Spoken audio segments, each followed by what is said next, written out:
நேற்று தலைவர் பிரபாகரன் அவர்களோட அண்ணா மகனை சீமான் எவ்வளோ கேவலமாக பேசினார் அப்படின்றது நீங்கள் எல்லோரும் பார்த்துருப்பீங்க. சீமானுக்கு கோவம் வந்தால் தலைவர் பிரபாகரன் அவர்களே அவரோட உருவத்தை கேலி பண்ணும் விதமாக குண்டமக அப்படின்னு தான் என்கிட்ட கேவலமாக பேசுவார். அந்த மாதிரி சீமான் என்கிட்ட ஃபோனில் பேசியிருக்கிற பல ஆடியோஸை நான் 2011 அஇஅதிமுகவோட காலகட்டத்தில் சீமான் மேலே போய் கம்ப்ளைண்ட் கொடுத்தேன் இல்லையா, அப்போது தலைவர் பிரபாகரனை எவ்வளோ கொச்சையாக பேசியிருக்கார் பாருங்கள் அப்படின்னு அந்த ஆடியோ கூட நான் காவல்துறைக்கிட்ட காட்டினேன். அவங்களுக்கே ஆச்சரியமாகி போச்சு. ஆனால் அதுக்கப்புறம் அந்த வழக்கை சீமான் நடத்த விடல இல்லையா, எனக்கும் நிறைய அச்சுறுத்தல் கொடுத்து நான் அந்த கேஸை வாபஸ் வாங்க வேண்டியதாக போச்சு. அதனால் அந்த ஃபோனையும் அப்படியே காவல்துறைக்கிட்டே மாட்டிக்கிச்சு. இன்றைக்கி அந்த ஃபோன் என்கிட்ட இருந்துச்சுன்னா உலகமே ஷாக் ஆகிறபடி நிறைய ஆடியோஸை சீமான் தலைவர் பிரபாகரனை பற்றி கொச்சையாக பேசியிருக்கிறத நான் டெலிகாஸ்ட் பண்ணி காட்டி தந்திருப்பேன்.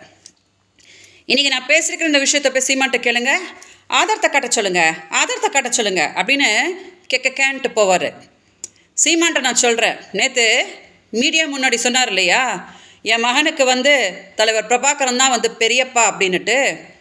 அந்த குழந்தை மேலே சத்தியம் பண்ணி சொல்லுங்கள் சீமான், தலைவர் பிரபாகரனை நீங்கள் பாடி ஷேமிங் பண்ணுற விதமாக குண்டமக அப்படின்னு நீங்கள் சொன்னதே கிடையாது அப்படின்னு சத்தியம் பண்ணி சொல்லுங்கள்.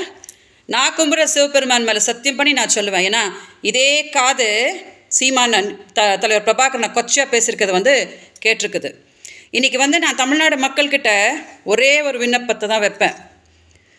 சீமானுக்கு மக்களுக்கு எதுவும் நல்லது பண்ணணுன்ற எந்த ஒரு எண்ணமும் கிடையாது. அரசை துன்படுத்திக்கிட்டு மக்களை ஏமாற்றிக்கிட்டு தலைவர் பிரபாகரனை கொச்சப்படுத்திக்கிட்டு சீமானுக்கு இருக்கிற ஒரே நோக்கன்றது பணம் பண்ணுறது மட்டும்தான். எல்லாரையும் கொச்சப்படுத்திட்டு இன்றைக்கி தமிழ் பொண்ணு அவரோட சுயநலத்துக்கு நீ என்னோடய தமிழ் மக்கள் கூடயே வாழ விடாமல் கர்நாடகாவில் எப்படி நான் துன்பப்படுத்திட்டுருக்கேன்றது நீங்கள் எல்லாம் பார்த்துட்டு தான் இருக்கீங்க.